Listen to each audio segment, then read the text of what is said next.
Morning news and hair oil సమర్పిస్తున్న business breakfast షోకి స్వాగతం. గ్లోబల్ క్యూస్ పాజిటివ్గా ఉన్నాయి. ఇన్ఫ్యాక్ట్ ఈ morning last night wall street indices అన్ని కూడా రికార్డ్ హైస్ దగ్గర క్లోజ్ అయ్యాయి. సో యూఎస్లో జాబ్లెస్ క్లైమ్స్ డేటా 4 దశాబ్దాల కనిష్ట స్థాయి దగ్గర వచ్చింది. 2,30,000 మాత్రమే జాబ్లెస్ క్లైమ్స్ ఉన్నాయి. మార్కెట్ అంచనా వేసింది 2,60,000 జాబ్లెస్ క్లైమ్స్ ఉంటాయేమోనని. అండ్ ఈ డేటా ఇంత పాజిటివ్గా వచ్చింది.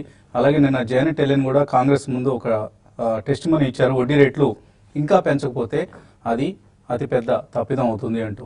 సో వడ్డీ రేట్లు ఇక డిసెంబర్లో పెరుగుతాయన్న దానికి సంకేతాలు స్పష్టంగా ఉన్నాయి. యూఎస్లో డిసెంబర్లో వడ్డీ రేట్లు పెరుగుతాయనే దానికి మార్కెట్లో 90% కన్సెన్సస్ ఉంది. సో ఈ నేపథ్యంలో 10-year బాండ్ ఈల్డ్స్ కొద్దిగా ఇయర్లీ హై నుంచి కిందకు వచ్చాయి. అండ్ డాలర్ ఇండెక్స్ 101 దగ్గర ఉంది.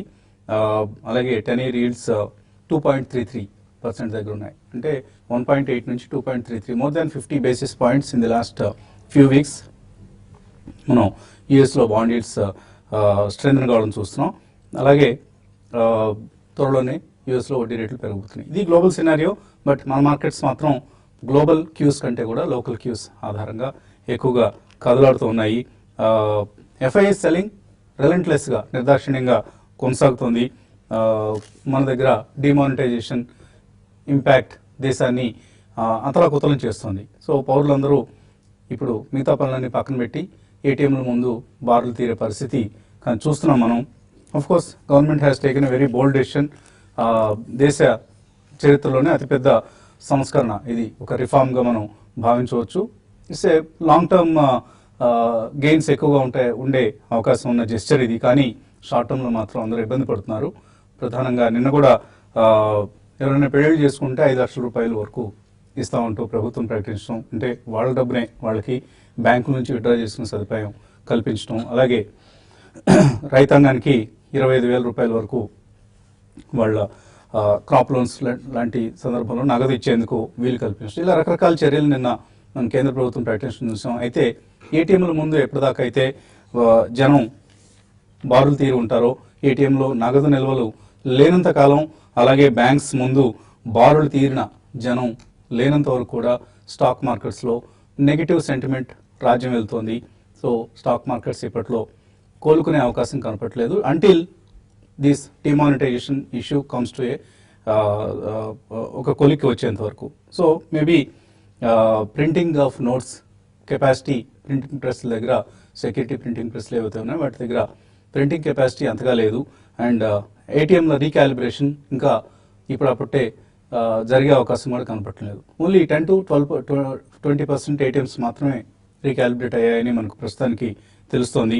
సో ఇవన్నీ కూడా ఆయా ఏటీఎంల ముందు, బ్యాంక్స్ ముందు జనం బారులు తీరేందుకు కారణంగా చెప్పుకోవచ్చు. సో ప్రభుత్వం ఇంత పెద్ద నిర్ణయం, సాహసోపేతమైన నిర్ణయం తీసుకునే ముందు కొద్దిగా ప్రిపేర్డ్నెస్ లేదు అన్న అంశం మనకు అర్థమవుతుంది. సో ఆ ప్రిపేర్డ్నెస్ కొద్దిగా ప్రిపేర్ అయ్యి, అంటే ఇది ప్రిపేర్ కావడానికేమో ఒకవేళ ప్రిపరేషన్ స్టార్ట్ చేస్తే ఇష్యూ లీక్ అవుతుంది, అలా అని చెప్పేసి ఇష్యూని డిలే చేయలేరు, పోస్ట్పోన్ చేయలేరు. సో అతిపెద్ద రిస్క్ తీసుకున్నారు నరేంద్ర మోడీ తన ఫస్ట్ టెన్యూర్లోనే.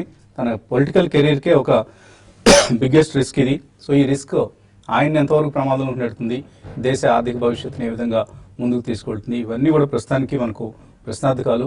బట్ ఏదేమైనా ఒక ప్రభుత్వం ఒక గొప్ప నిర్ణయం తీసుకున్నప్పుడు సపోర్ట్ చేయడం మన బాధ్యత. సో షార్ట్ టర్మ్ పెయిన్స్ ఉంటాయి, డెఫినెట్గా ఉంటాయి. బట్ వీటిని ప్రభుత్వం ఎంత మేరకు సమర్థవంతంగా తొలగించగలుగుతుంది అన్నది వేచి చూడాలి. He's a very good administrator Narendra Modi. So ఆయన రాబోయే రోజుల్లో మరింత సమర్థవంతంగా ఇష్యూని పరిష్కరిస్తారని ఆశిద్దాం. మార్కెట్స్ పరిస్థితికి వస్తే ప్రస్తుతానికి చేయగలిగింది ఏం లేదు. మంచి క్వాలిటీ పోర్ట్ఫోలియోని మనం పోర్ట్ఫోలియో ఇన్వెస్టర్స్ అందరూ కూడా అక్యుములేట్ చేసుకోవడానికి మంచి సమయం ఇది. చాలా స్టాక్స్ మనకు 200-day మూవింగ్ యావరేజ్ దగ్గర కనిపిస్తున్నాయి.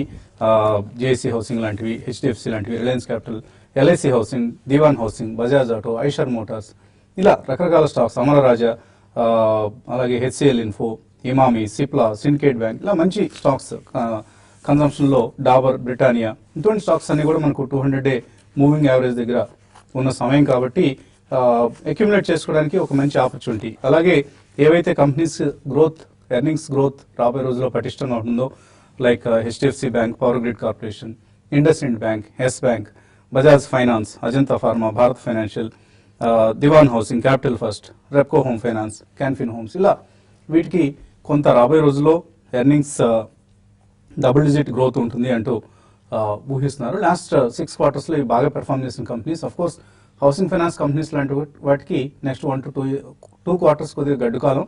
వాటిని విడిచిపెట్టి మిగతా కంపెనీస్ అన్నిటిని కూడా మనం అక్యుములేట్ చేసుకోవడానికి మంచి సమయం, పదునైన సమయం ఇది. మంచి ఆదరణ దొరికింది మనకు ఇటువంటి స్టాక్స్ని అక్యుములేట్ చేసుకోవడానికి. కాబట్టి మంచి పోర్ట్ఫోలియోస్ని బిల్డ్ చేసుకుంటూ ముందుకు వెళ్ళటమే మన కర్తవ్యం. మార్కెట్స్ పరిస్థితి గురించి మాట్లాడేందుకు మనతో అనలిస్ట్ సిద్ధంగా ఉన్నారు. సో ఎఫ్ఐఎస్ సెల్లింగ్ కనుక మనం చూస్తే అటు గ్రాస్ సెల్లింగ్ ఇటు నెట్ సెల్లింగ్ కూడా కొద్దిగా తగ్గుతూ వస్తుంది. సో మార్కెట్స్ నష్టాలతో ముగుస్తున్నాయి. Lowest point of the day దగ్గర కూడా క్లోజ్ అవుతున్నాయి. కానీ మనకు నిన్న కొంత రికవరీ కనిపించింది. ఎఫ్ఐఎస్ సెల్లింగ్ కొద్దిగా తగ్గుముఖం పెట్టింది. అంటే ఈ ఏటీఎంల ముందు జనం బారులు తీరే సమస్య మాయమైన మరుక్షణమే మార్కెట్స్ రికవర్ అవుతాయని అనుకోవచ్చు. తప్పకుండా అంటే ఒకసారి కరెన్సీ సర్క్యులేషన్లోకి వచ్చి especially 100 rupee notes, 500 rupee notes అంటే కొద్దిగా లో డినామినేషన్ అంటే యాక్టివిటీ పికప్ అవగానే ఎమ్మటే పికప్ అవుతాయండి. మీరు అన్నట్టు వాల్యుయేషన్స్ కూడా తగ్గినాయి, ప్రైసెస్ కూడా తగ్గి మంచి లెవెల్స్లో కనపడుతున్నాయి. ఎందుకంటే ఫర్ ఎగ్జాంపుల్ క్యాన్ఫిన్ హోమ్స్ లాంటిది ఇన్స్టిట్యూషనల్ ఇన్వెస్టర్స్ చాలా ఫేవరెట్ స్టాక్ అనమాట. ఆల్మోస్ట్ 200 నుంచి 2000 అయింది. అది మళ్ళీ 1000 రూపీస్లో ఎంత తొందరగా చూస్తామని మనం అనుకోలేదు. అది 1100 రేంజ్లో అంటే అది చాలా మంచి కంపెనీస్లో ఒక కంపెనీ అనుకోవచ్చు. ఇటువంటిది ఏంటంటే ఒక 5 years కానీ 3 years పాయింట్ ఆఫ్ వ్యూ చూసే వాళ్ళకి అసలు ఈ నెక్స్ట్ 3 monthsలో జరిగేది అసలు ఆలోచించాల్సిన అవసరం లేదండి. కొద్దిగా పైకి కింద 100 రూపీస్ ఇంకా ఉండొచ్చు, but that's fine. But portfolio add చేసుకోవడానికి మాత్రం మంచి టైం అండి. ఇంకొకటి జనరల్గా రకరకాల ప్రొడక్షన్స్ ఏంటంటే ఒక 3-4 months పట్టుది అది మొత్తం ప్రింటింగ్ ప్రాసెస్ కంప్లీట్ అవ్వడానికి.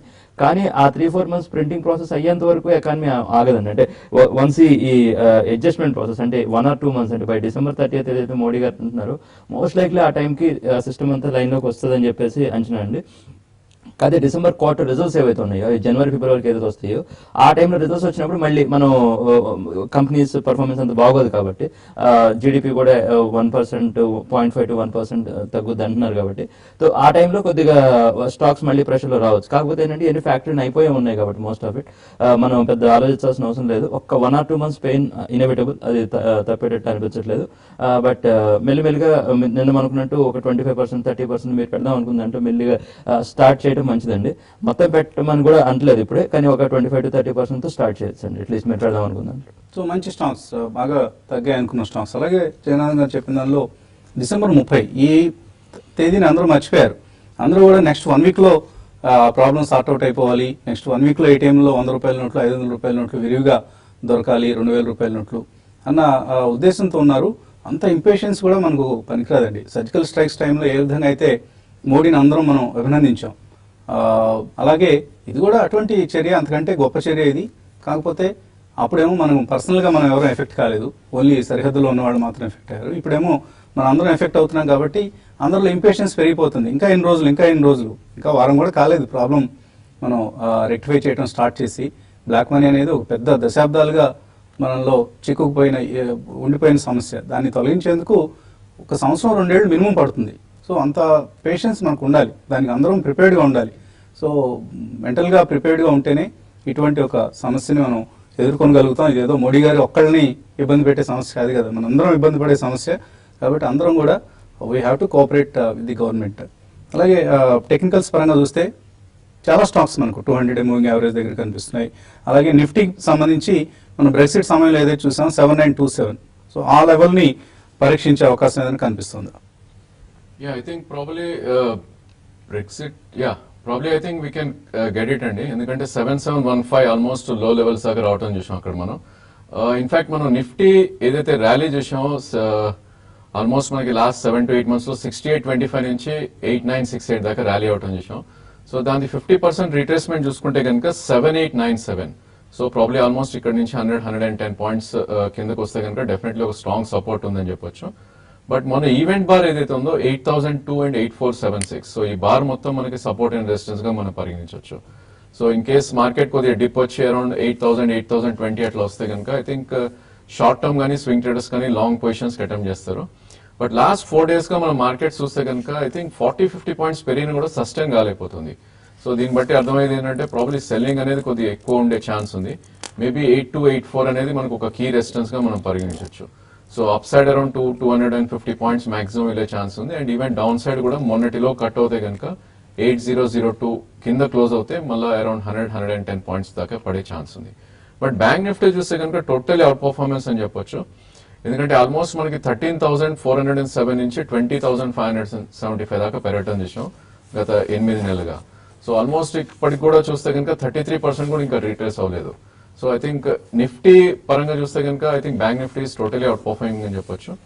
ఇన్ఫాక్ట్ మనకి నవంబర్ లో ఏదైతే ఉందో 18,824 ఎక్సెప్ట్ ఫర్ మొన్న Trump victory and 1,000 rupee note ban రోజు తప్ప ఐ థింక్ మనకి డిసైసివ్లీ దాని కింద క్లోజ్ అవ్వలేదు ఇంకా. సో ఇన్ఫాక్ట్ బ్యాంక్ నిఫ్టీ కూడా 18,824 కింద క్లోజ్ అవుతే మేబీ కొద్దిగా ఎక్కువ కరెక్ట్ అయ్యే ఛాన్స్ ఉంది. దీని 200-డే మూవింగ్ యావరేజ్ 17,586. సో రిలవెంట్లీ కంపేర్ చేయాలి అంటే కనుక మేబీ 17,586 దాకా కూడా రావచ్చు. సో బ్యాంక్ నిఫ్టీలో కొద్దిగా కాషియస్ ఉండాలి. మేబీ 19,490 చాలా గట్టి రెసిస్టెన్స్ గా ఉండే ఛాన్స్ ఉంది. ప్రాబ్లీ ఒక 200-300 పాయింట్స్ ర్యాలీ వస్తే కనుక పుట్ ఆప్షన్స్ ద్వారా I think one should start taking put options. But I think మీరు అన్నట్టు ఇప్పుడే హౌసింగ్ ఫైనాన్స్ స్టాక్స్ కూడా చాలా మటుకు ఆల్మోస్ట్ మనకి 200-డే మూవింగ్ యావరేజ్ దగ్గర రావడం చూస్తున్నాం. So I think one should start buying ఈ స్టేజ్ లో. ఎందుకంటే మనకి ఈవెంట్ మొత్తం అయిపోయేసరికి ప్రాబ్లీ ఈ ప్రైజెస్ ఉండకపోవచ్చు. ఎందుకంటే మార్కెట్ చాలా ఫాస్ట్ గా డిస్కౌంట్ చేస్తాయి ఈవెంట్స్ అనేది. సో ఆల్మోస్ట్ మనకి 30% దివాన్ హౌసింగ్ ఫైనాన్స్ లాంటి స్టాక్స్ ఆల్మోస్ట్ 30% పడుతుంది చూసాం. మేబీ ఇక్కడ నుంచి ఇంకో 20% పడవచ్చు. I think first price point లో డెఫినెట్లీ 200-డే మూవింగ్ యావరేజ్ దగ్గర కొనాలి. క్యాపిటల్ ఫస్ట్, దివాన్ హౌసింగ్ అని, ఎడెల్వేస్ ఈ స్టాక్స్ అన్ని I think strongly next 6 months 1 year ఉన్న వాళ్ళు మాత్రం అక్యుములేట్ చేయమని చెప్తాను. అలాగే నిన్న మనం వర్ధమాన్ పాలిటెక్స్ యాజమాన్యాన్ని టెలిఫోన్ లైన్లో తీసుకుని బోర్డు రూమ్ నిర్వహించడం ఎక్కువ మంది చూస్తుంటారు. అలాగే ఇవాళ మరొక యాజమాన్యాన్ని సంప్రదించే ప్రయత్నం చేస్తున్నాం, పైనీర్ ఎంబ్రాయిడరీ. బ్రేక్ తర్వాత పైనీర్ ఎంబ్రాయిడరీ మేనేజ్మెంట్తో మాట్లాడదాం. చిన్న బ్రేక్ ఇప్పుడు.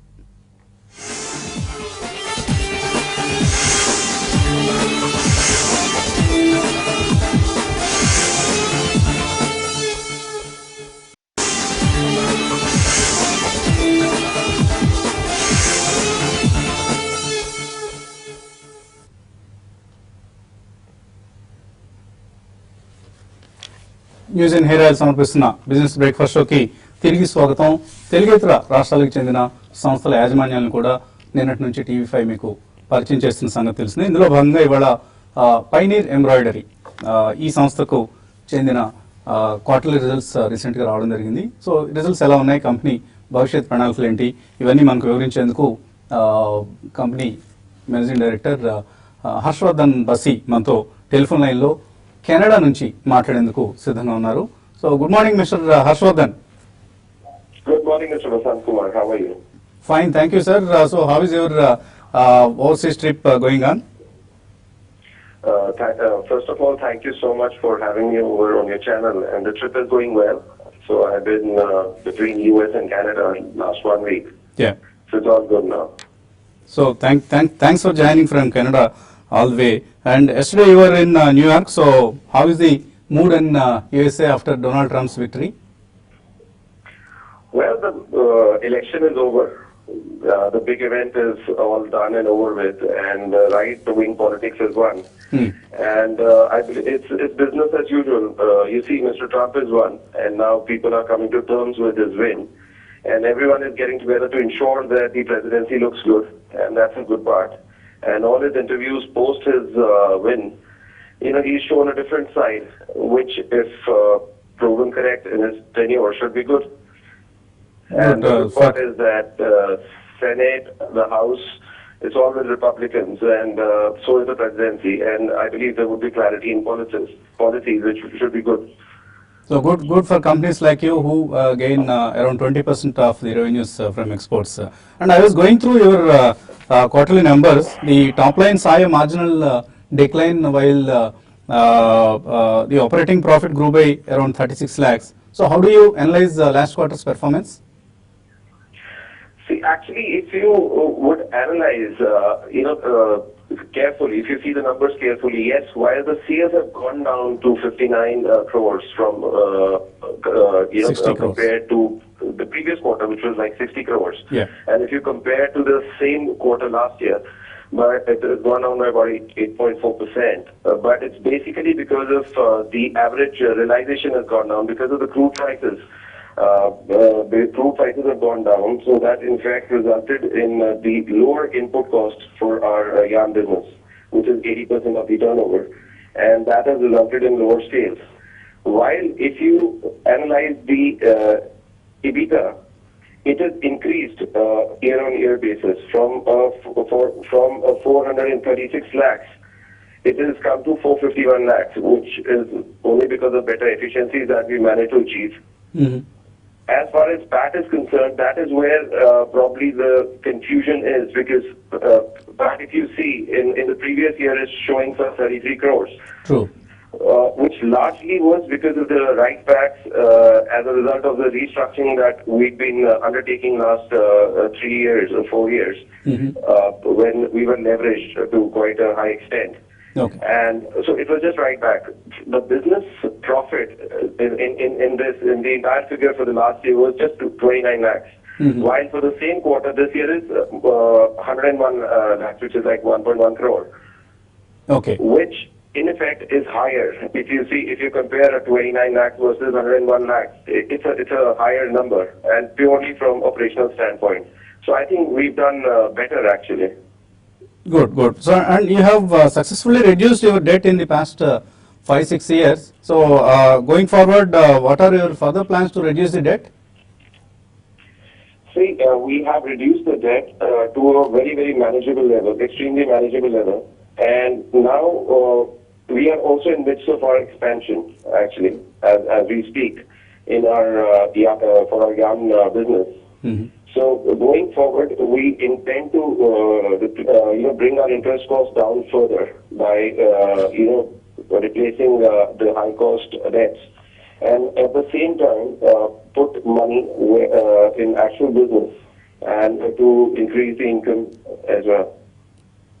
Okay. So, since the first half is over, could you give us any further any future guidance for the second half and the full financial year?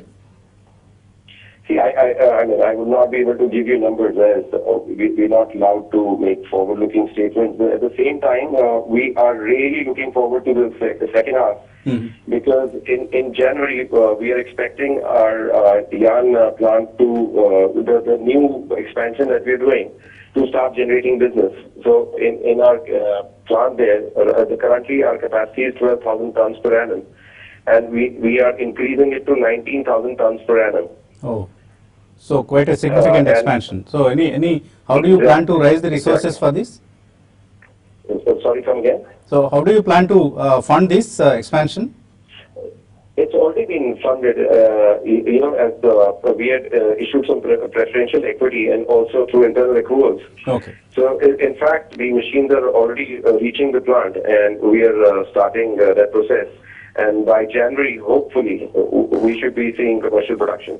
So there's a pending redemption of your optionally convertible preference shares. So when do you think that they will be redeemed? The holders have to approach the company, and they have to be redeemed in 4 parts actually. Yeah. All of them haven't become due for redemption.